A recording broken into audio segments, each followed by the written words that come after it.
I pledge allegiance to the flag of the United States of America and to the republic for which it stands, one nation, under God, indivisible, with liberty and justice for all.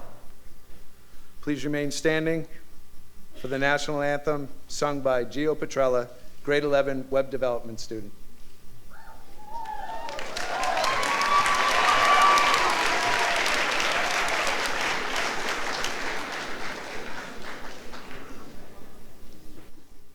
Oh, say, can you see by the dawn's early light what so proudly we hailed at the twilight's last gleaming, whose broad stripes and bright stars through the perilous fight o'er the ramparts we watched were so gallantly streaming, and the rocket's red glare, the bombs bursting in air, gave proof through the night that our flag was still there.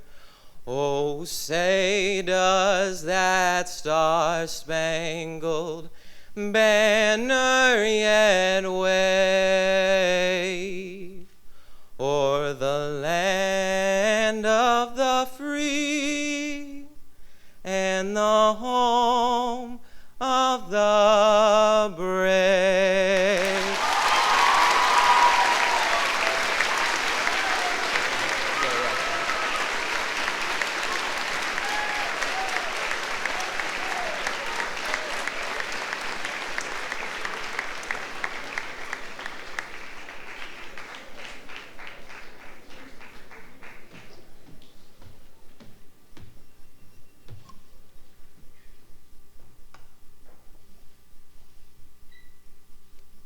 Post. Present. Arms. Order. Arms. Post. March.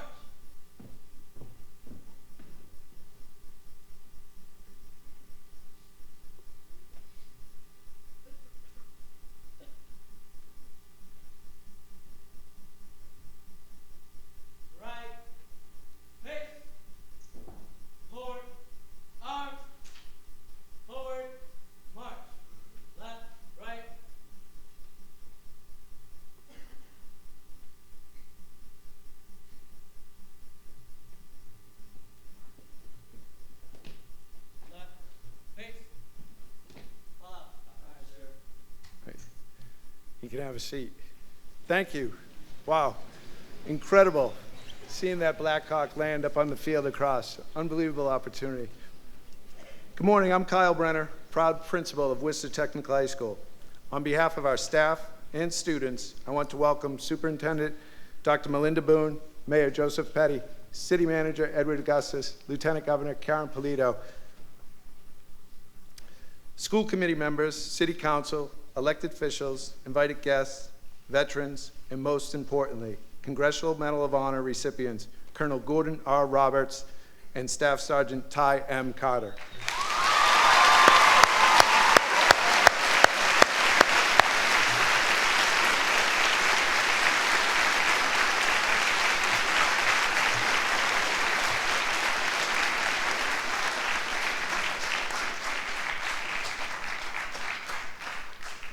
Before we begin, I would like to thank the Congressional Medal of Honor Society and its proud sponsor, Commerce Bank, with Duddy Massad and Brian Thompson, for making today's dialogue with two of our nation's truly distinguished heroes possible.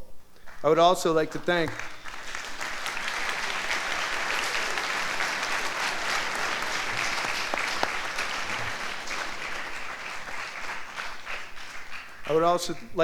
Maureen Raello of Worcester Limousine, the Worcester Police and Fire Departments, the Massachusetts National Guard, the Burncoat North, South High School Junior ROTC programs, and our Worcester Technical High School students and staff for all they have done to make this a memorable event.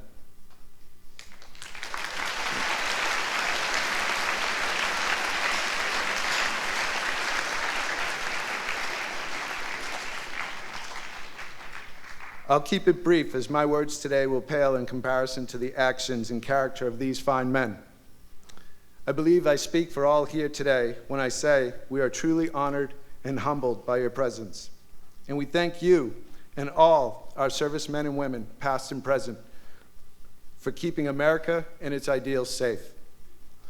Now, please join me in welcoming Dr. Boone to the podium.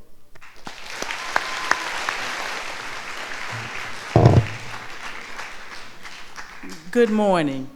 I join with Principal Brenner and all who assemble to say welcome to Worcester Technical High School and welcome to Worcester Public Schools. It is indeed my pleasure as superintendent and also a very special honor to be able to welcome the students, teachers, staff, community members, elected officials to this very exciting program today. We are so pleased that the Congressional Medal of Honor Character Development Program selected Worcester Public Schools, and particularly Worcester Technical High School, for this honor and for this program today. But as Principal Brenner said, I especially want to welcome Sergeant Gordon Roberts and Specialist Ty Carter to Worcester Public Schools and to Worcester Technical High School. Thank you so much for your service, and I know for me, thank you seems like an overused word, but it's the most appropriate term that we can say today for your dedication to this and service to this country and protection of freedoms so that we could all be assembled here today to celebrate all that you've done. Thank you so much for your service.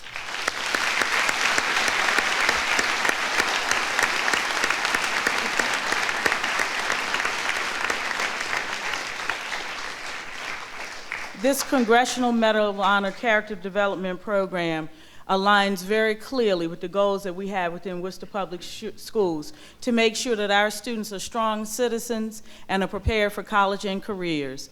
Today, you see what's the best of what's going on in the city of Worcester with the students here from Worcester Technical High School and with our commitment to the military by having JROTC programs, Navy and Air Force, in 3 of our high schools. So we stand ready to develop the next generation of outstanding character and citizens to support this country. Again, thank you for your service, and everyone, welcome today.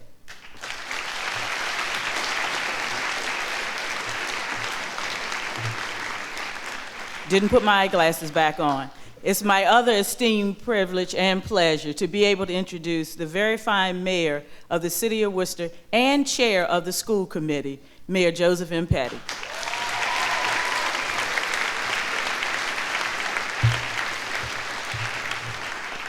Thank you, Dr. Boone, Principal Brenner, City Manager Augustus, Sergeant Roberts, and Specialist Carter, welcome. Lieutenant Governor Polito. And I also want to thank Mr. Massa, Mr. Thompson, Mr. Crawford from Commerce Bank for sponsoring this event. Thank you very much, much appreciated. And I also recognize District Attorney Joe Worley and School Committee Member Diana Carrier, who was here. If you have the opportunity to ask a Medal of Honor winner if they're brave, you'll most likely say no. If you ask a Medal of Honor winner if they are a hero, they will tell you that the men and women who died, who paid the ultimate sacrifice, and did not come home are the brave ones and are the heroes. These bravest of the brave, who often did extraordinary things, will tell you that they were simply afraid of dying to do anything else. But that is not the truth.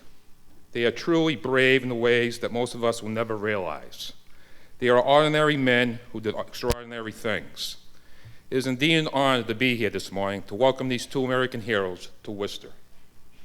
Winning the Medal of Honor is not easy, nor without sacrifice.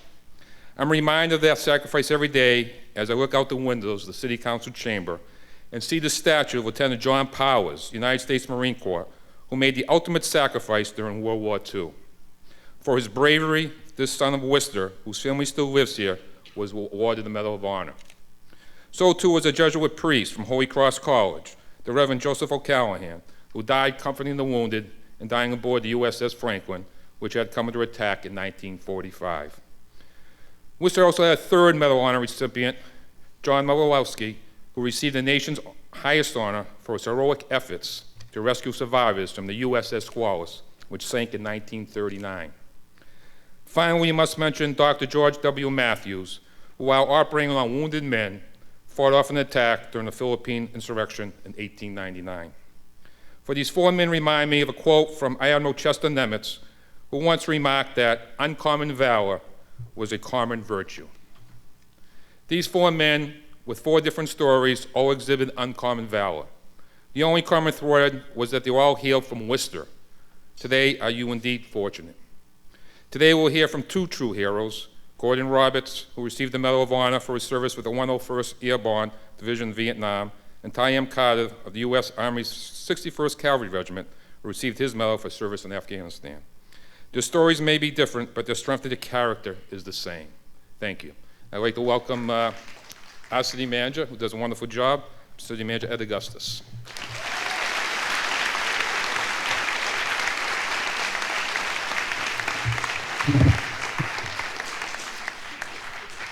Thank you, Mr. Mayor. And I want to echo my thanks for Commerce Bank for sponsoring this wonderful opportunity for the students of Worcester Technical High School. We're so proud of the students here. We're so proud of the staff and the leadership here at Worcester Technical High School, and to provide them this amazing opportunity to hear from two American heroes is truly special, so we want to thank them for doing that. I did want to mention that Sheriff Evangelitis and Representative Campanelli are also with us here today. What an honor it is to be here and to hear from a pair of true American heroes. Sergeant Roberts and Specialist Carter are truly among the best this country has to offer. This is a rare opportunity, and I hope you will all be listening extremely closely to what these two men have to say. I know I will. While you're listening, I want you to think about these men when they were young. They once were sitting in a high school auditorium just like this one, but they probably never thought they'd be addressing a group like this as winners of the Congressional Medal of Honor. Of the tens of millions of brave men and women who have served in our military over our more than 200-year history, less than 3,500 have been given the Medal of Honor. And maybe you didn't know, although the mayor did just mention, that 3 of those brave men came from here in our great city of Worcester. They grew up in the same city that you're all growing up in. But they were thrust into some of the worst situations imaginable and showed courage and bravery in the face of danger. Every person here is from that same place those 3 men were from, and everyone here has the same ability to make a difference. It doesn't have to be valor on the battlefield. It could be service in your community, or success through hard work and dedication to a job you love. So as you listen to these 2 men today, think about how their stories can inspire you to live up to your own potential for greatness. And who knows, maybe someday you'll be in front of an audience just like this one, talking about how you changed the world. It's now my great honor to introduce a daughter of Central Massachusetts, someone we're also very proud of, our Lieutenant Governor, Karen Polito.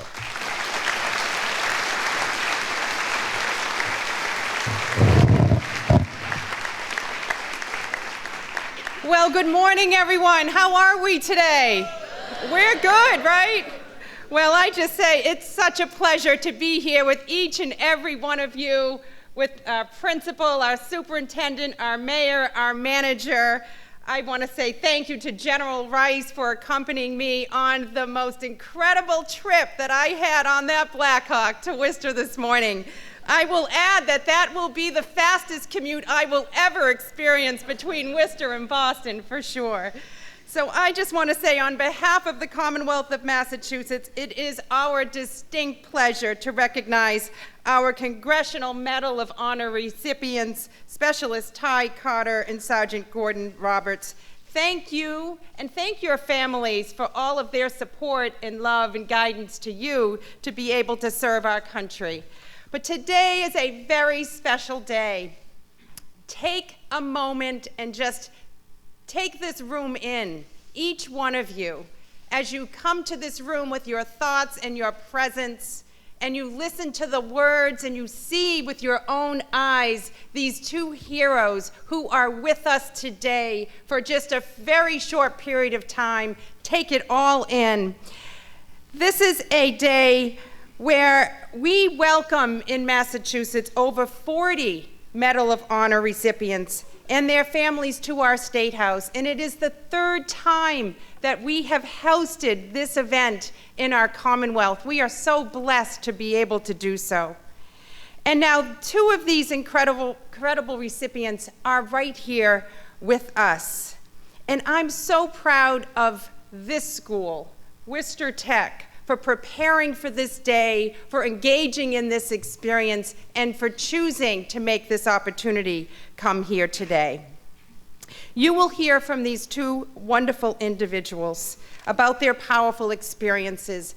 And I have read the recipient's honor and the words in the honor. I read them over and over again, and I can't even imagine in my own mind how they experienced in real life what is on that piece of paper.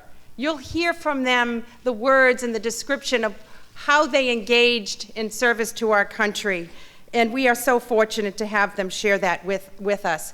So when you come to the microphone and you think about what's on your mind, get into this discussion today, ask the questions, don't be shy. It's an opportunity for all of us to learn more. And with your help, they will have their legacy passed on to another generation, your generation and perhaps beyond. And they will undoubtedly serve as strong role models for you, your peers, as you move forward with your own lives, in your own business someday, in your family and beyond. Specialist Carter and Sergeant Roberts are leaders of the highest caliber. I mean, I can't stretch my arm high enough to show where the bar stands from what they set in their service to our country.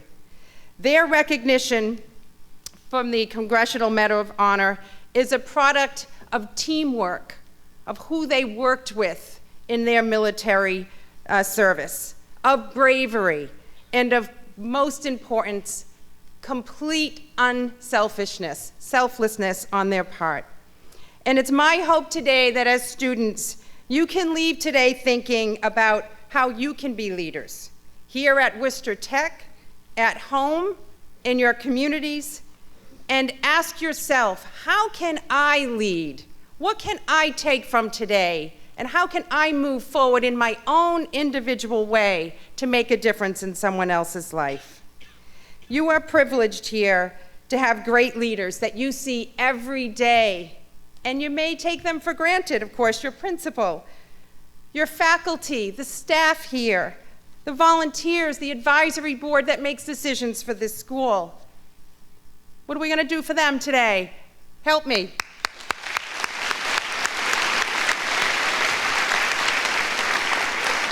And you're surrounded by leaders who are there for us when they get the call. Our veterans, our men and women in uniform, including the Massachusetts National Guard, and boy, were they there for us this winter with all of the snow that came upon us. Our Massachusetts State Police, who made today's experience truly incredible for all of us. Our Worcester Police Department with an outstanding escort today. The Worcester Fire Department in the EMS. We all sleep better every single night because of their leadership every single day.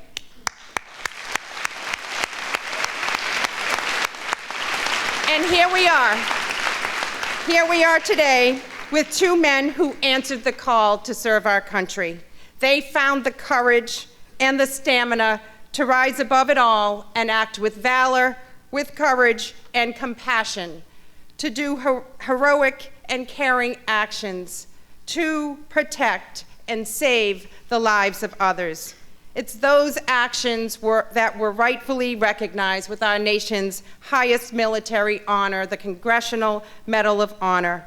But these 2 men, they consider themselves no different from any one of us. And it reminds us that in our hearts, we all have these qualities, and we should do our best to exercise them to help others around us whenever we get that call. So it is indeed my honor to introduce these next two individuals and gentlemen. Please provide a warm Commonwealth welcome and a Worcester Tech welcome to our Congressional Medal of Honor recipients, Carter and Roberts.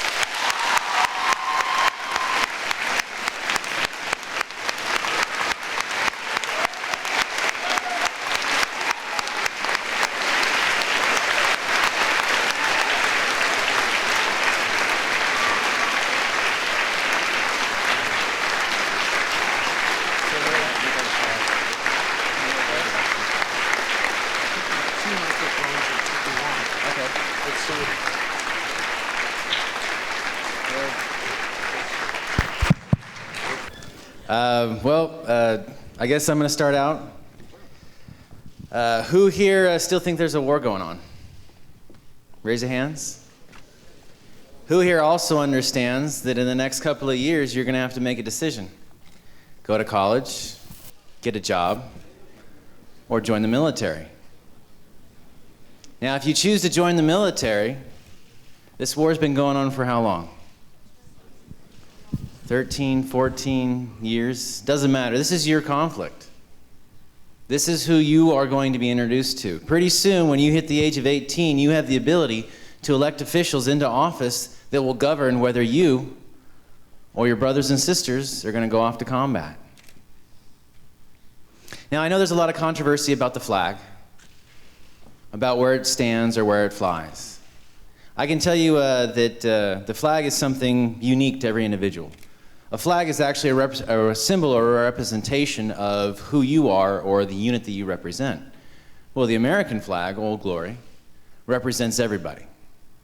All the good, all the bad, all the blood that was shed, past, present, and of course in the future. Some people will choose to use the flag in protest, which is fine.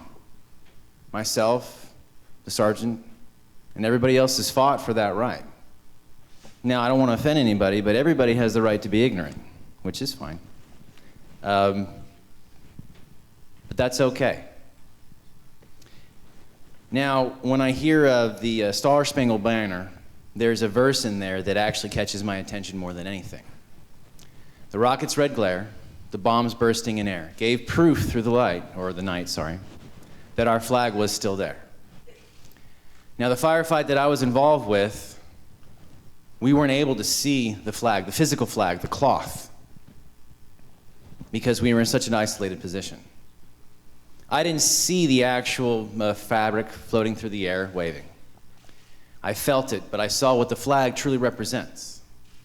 On that day, in that fighting position, 5 men gave their lives trying to save myself, Sergeant Larson. I saw Sergeant Gallegos carrying a wounded soldier into enemy fire, and he fell. I saw men sacrificing their own ammo, placing themselves in harm's way to help each other. America stands for, or the flag I should say, stands for that type of thing, the pride, the love, the caring for each other, the ability to come together and fight for what's right, whatever you believe is right or wrong. It has nothing to do with politics or religion. It has to do with you.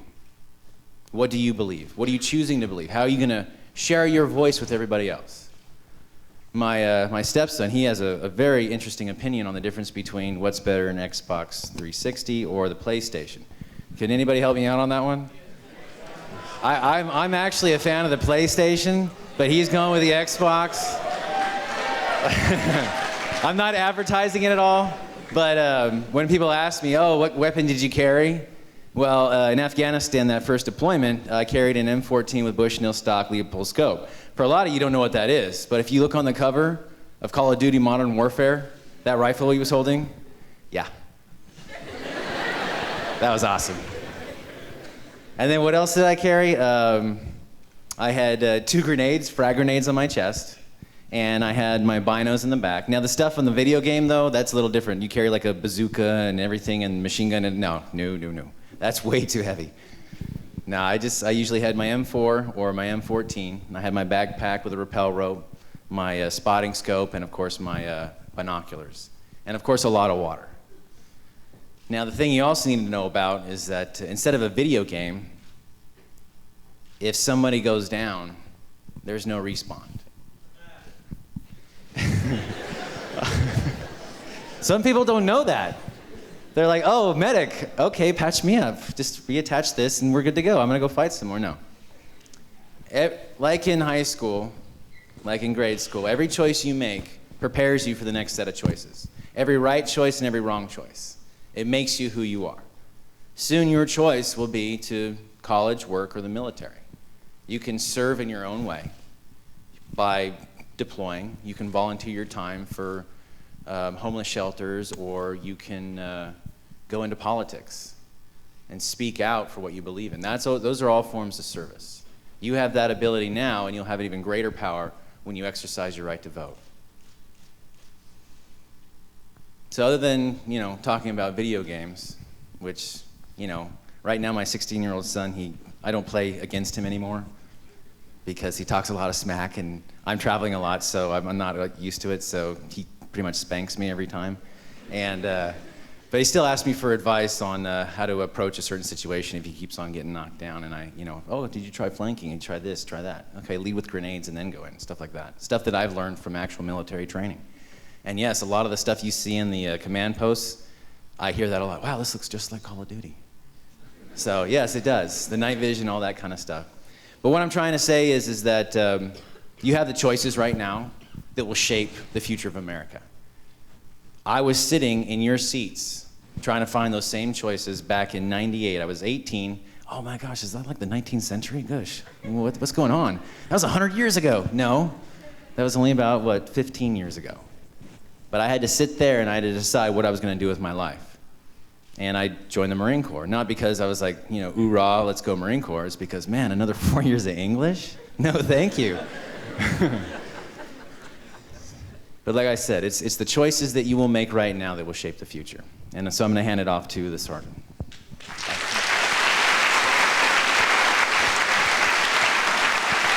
Thanks, Ty. Can you hear me? First, for both of us, I want to start by saying thank you for that very warm reception that we received coming in here. I kept turning around looking for Tom Brady. I thought somebody of some true significance was coming in here. But we appreciate that. And what we really appreciate, and Ty and I had the opportunity to go to cities all around this country at different times and speak to schools. And we always receive this reception. And for a lot of us that have gotten a little bit older, start worrying about that younger generation, as all old people do, it warms our heart a great deal to see something quite different than that. I actually have known that for quite a long time, because from 1968 to 2012, I was in the U.S. Army, so I got to see generation after generation literally come into the Army. I got to listen to my parents and my grandparents worry about the saggy pants and stuff like that, and I was able to reassure them that I saw them come into the military and they hitched those pants up and moved out to the sound of guns, just like every generation has for over 230 years in this country. So I'm very proud of that. I'm not going to spend any time whatsoever talking about myself. I do realize that amongst the different generational changes that have occurred, you don't have to open a book to look up who I am, do you?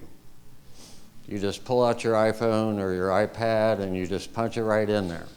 And you can read all about me. You can read about any number of folks that have served our country and stuff. So I'm not going to spend time on that. Neither am I going to spend time lecturing you on the sorts of things that people like me would typically lecture you on. I realize that, again, although there's a great difference in our age, that we did walk down the same paths, to the same churches, and the same schoolhouses, that we learned the same Lord's Prayer, we learned the same 33 words of the Pledge of Allegiance, which we just said together here. So you know those lessons. I realize that your parents and your community in this great state here taught you the key essentials about life. Don't lie, don't steal, don't cheat, and don't tolerate those that do. But Ty and I are here not to make that kind of lecture, but to reinforce to you the things that happen in life that make those things important. Ty and I relied on folks that didn't lie, steal, cheat, nor tolerate those that did. As you're going into combat, you can't be worried about whether or not there's anything less than full honesty in everything that you're doing. So again, it's my great honor to have the opportunity to be here with you here today. And hopefully we've got a bunch of questions that the two of us can kind of jump on and talk to you about in a generational sense of what's the difference between now and then. How does it affect you and your lives and what you intend to be doing? Okay, do we have a question?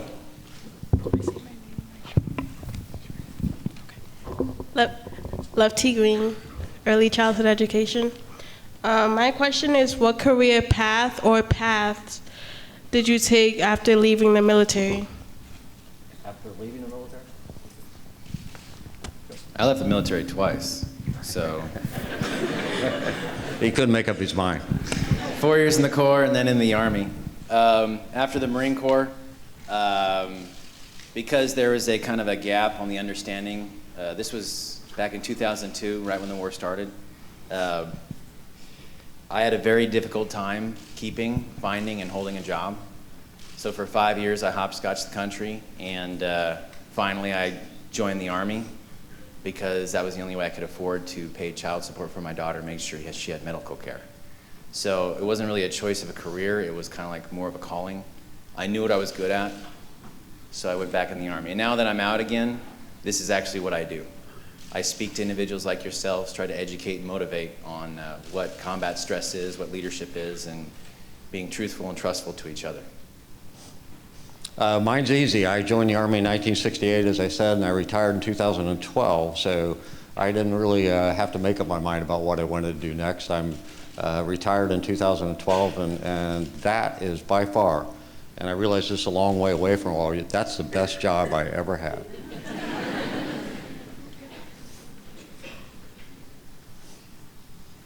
Hello, I'm Stephen Moisen, and I'd just like to say thank you for your service and thank you for being here today. My question is, has receiving the Medal of Honor changed the way that people treat you? Yes. Whatever my life was before no longer exists. I was able to bring over 42 family members to the White House so they can enjoy the ceremony while I was standing up there extremely nervous. In fact, they asked me, what were you thinking when the president was giving you the medal? Was you thinking about, oh, the honor of the men that were lost? And I was like, no, actually, wiggle my toes, bend my knees, don't pass out. Wiggle my toes, bend my knees, don't pass out. Wiggle my toes, bend my knees, don't pass out. But ever since then, I'm sure he's felt the same, the pride, the joy, and the sheer honor that people show you, the respect, because you have the medal. And in a way, it kind of feels uncomfortable because we survived, and the guys that gave their lives did not. So, yes, every time I put on the medal, I think about them, I think about their families, and I know that I wear the medal, and I have to represent them. So I try not to make mistakes, that kind of thing. Yeah, very much. And I mean, there's a good side to it. You get these just warm ovations from places like this and from schools like this. So all of that feels very good, but there's some big obligations too. And the easiest way I think I can tell you that is, what are you folks expecting from Tom Brady this year? He won a Super Bowl and he's highly separated, but the obligation that comes along with it is win another damn one in 2016, right? Okay. And that's the same sort of thing with us. There's a lot of obligations that go with it, but it's too damn much fun to miss. So. Okay, thank you. Thank you.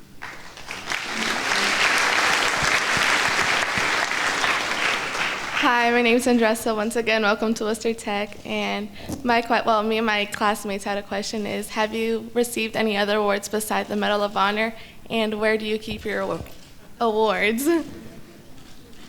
I got a first place art award in kindergarten. Yes. We both have many awards, not near as prestigious. Purple Heart, it's not really an award, it's what's given if you're injured.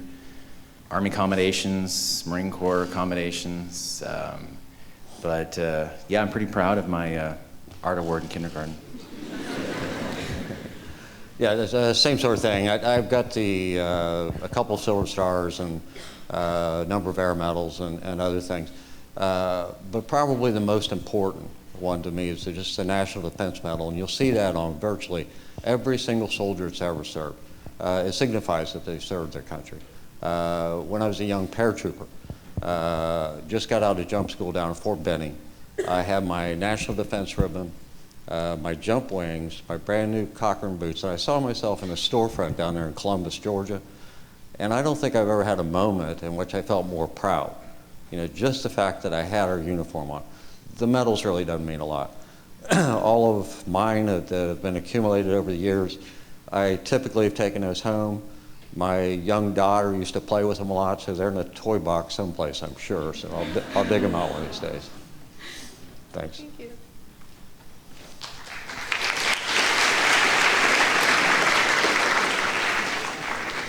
Hi, my name is Josefa, and I just want to say thank you for your services. And my question today was, as a student in school, did you ever imagine yourself in the military? I'm sorry, say that again? As a student in school, did you ever imagine yourself in the military? Yeah. Back then, when I was in high school, the video games were Atari and the first Nintendos, and Contra, up, up, down, down, left, right, BA, BA, start. Not that I've memorized that code, but you know, when you go in the video games or you see all the military, you think, wow, that'd be totally cool, but you know, I always had that thing, oh, government, watch out, you know, stuff like that. But in the military, I found that it's just like a regular job. The only difference is the hours are a little different, and you get more benefits a lot quicker, and it's very difficult to get fired, which I found out in the civilian world is pretty easy. So, but yes, in high school I thought about joining the military, but once I got out of high school, and of course another 4 years of English, I was like, you know what, military is the right thing for me. Yeah, I was born on Flag Day, which happens to also be the Army's birthday and stuff. So I was 8 years old before I realized my entire town wasn't putting those flags out for me and stuff. But when they put those flags out, I also got to see, and again, I'm a bit older, I was born in 1950. I got to see the World War II generation and the Korean War veterans march down our streets and stuff. And I can't remember a time when the only thing I ever wanted was to be like them. So 3 days after high school, I joined the military and didn't stop. So, thanks. Thank you. Hi, my name is Robin Brown, and thank you guys for your service. My question is, did you ever picture yourself winning the Medal of Honor? Well, when I was ignorant, yes. As a young Marine or a young soldier, you always want to be the best of the best. You think the only way to get that way is to get the awards. And after I was nominated for the award, I found out that it's not something you win. It's actually not something you even want. I was walking through a squad bay, which is where everybody hangs out, the Joes, one day, and I heard a young soldier, and he says, "Man, I can do this. You know, I'm gonna win the Medal of Honor." And I did the whole, all right. I was like, okay, so you think you're gonna get the Medal of Honor, or you want the Medal of Honor? And he says, yeah, I think I can handle it. I'm brave enough, I'm strong enough, I'm fast enough, I can do this. And I was like, all right, how many friends do you got here? And he's like, well, he threw out some rude jokes about his buddies to his left and right. And I was like, well, you know that person right there? Yeah. Do you know that one? Yeah. you know that one? He says, yeah. I was like, you sure you want the Medal of Honor? He says, yeah. I says, okay, your best friend is now bleeding out, missing his legs. This person has got a sucking chest wound. Those guys are now dead and the enemy's still coming. And you have to find a way to save their lives. You've now lost everybody that you care about. These are the individuals you've trained with for years and years. Nobody should ever want to earn the Medal of Honor. It's something that happens on accident. You get nominated. So when I was ignorant, yes, I was just like this individual. And I wanted that award, I wanted that prestige, I wanted all that. But once I realized what it represents, basically you've been put through one of the worst experiences of your entire life of watching loved ones fall and suffer. So yes, when I was ignorant, I thought I could get it. Yeah, I didn't suspect I would get one. Even today, I kind of wonder how all that happened and stuff. That isn't why we were out there doing what we were doing. We were out serving our country, doing the very best we could. Circumstances happen. The thing I'm most fond of, and I sometimes think giving the military awards is a mistake. If you look back in our history, during the Revolutionary War, there was no military awards. There were very few in the Civil War and stuff.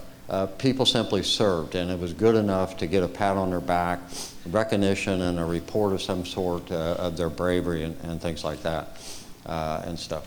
Ty and I, when we look at all the soldiers, the long gray line of soldiers that we've served with, to say that there's something different about us, I don't see that.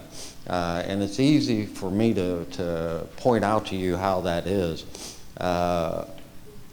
Everybody know who Michael Jordan is? I mean, one of the greatest basketball players ever, right? And I remember a Game 7, and the picture on the front of the paper was that stretched out Michael Jordan taking that shot, right? And stuff. And it's as if he won that game. He didn't win that game, did he? I mean, he scored 25 points, but 90 points were scored by other players on his team. And in Ty and my cases, it's the other people on the team that really make it happen and stuff. But if there's one really important lesson about the Medal of Honor and any other award you get, and that's any award, whether it's the grades that you're going to get during the next term, or the paycheck that you get at the first job that you go to, you're only as good as your next award. You're only as good as the next time at bat for Big Papi, right? You're only as good as the next game for Tom Brady and stuff. You can't live on that award from the past. It gives a recognition for what you and your teammates were able to accomplish and stuff. But Lord knows, none of us ever really wanted to get that. Thank you. Thank you.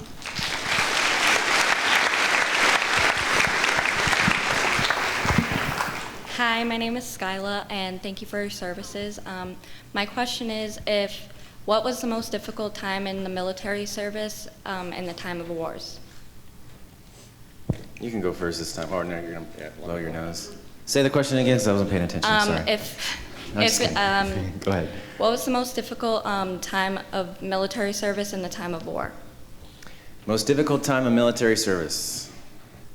Basic training. Marine Corps basic training especially. The words, "it's supposed to suck," rang in my head almost forgive the language if I offended anybody, my apologies, but in the Marine Corps, 3 months of constant torment, in your face, training, there was no free time. There was assigned time to mail letters home and stuff like that, but as soon as we showed up, they took away our wallets, they took away our watches, because we weren't there to see what time it is. It was the drill instructors, they tell us what's going on. In combat, the hardest time is in between the waiting, when things are quiet and you're supposed to go somewhere or do something, and you just sit there and you wait. And then, I guess even worse is when somebody gets hit. Because remember, these are the people you've lived with for the past 2.5 years.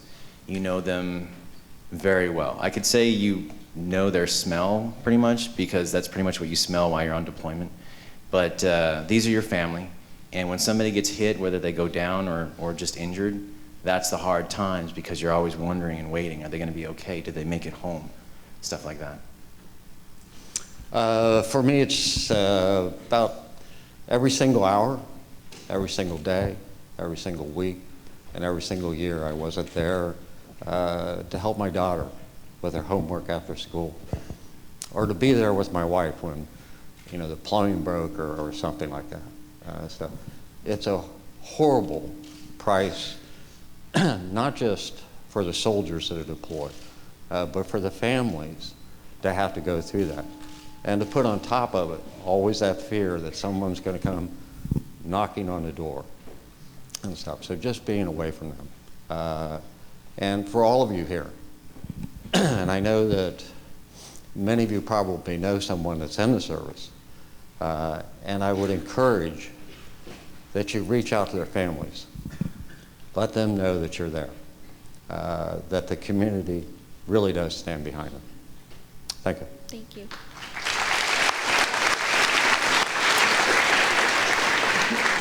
Hi, my name is Marian Ngumba, and I want to say thank you for being here and for your service. My question is, what was your original purpose or motivation for joining the military?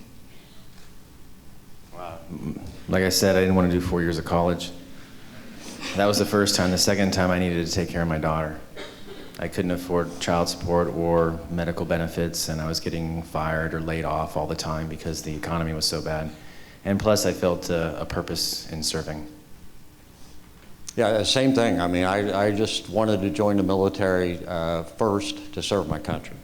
And it's hard to explain that in enough detail and so that someone understands it carefully and stuff. But serving your country is just such an honor and has been in this country, again, for over 230 years.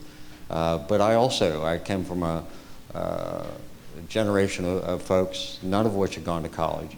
And the GI Bill that was out there gave me that opportunity not only to go to college, but to go on and get my master's degree and things in that line. So the military provided me not only with the opportunity to serve my country, but to better myself as a person. Okay, thank you. Thank you. I guess we're running out of time, so.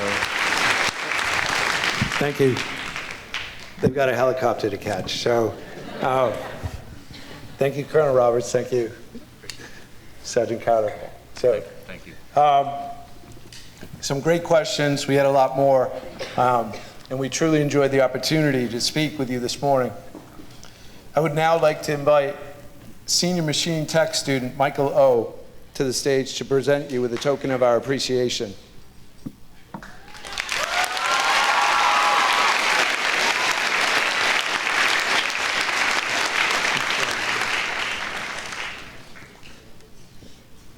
Michael is presenting each of our distinguished guests with a challenge coin designed and manufactured by our Machine Tech students to commemorate this incredible event. Thank you, Michael.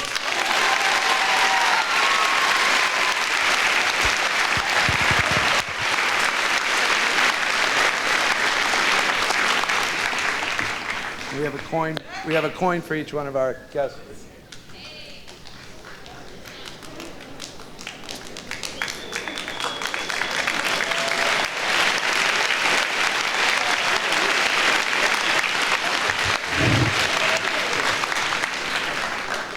So I ask you now to please stand for the North High Naval Junior ROTC to retire the colors. As soon as we follow the colors out, I ask that all students remain in the auditorium until dismissed by administration. Thank you.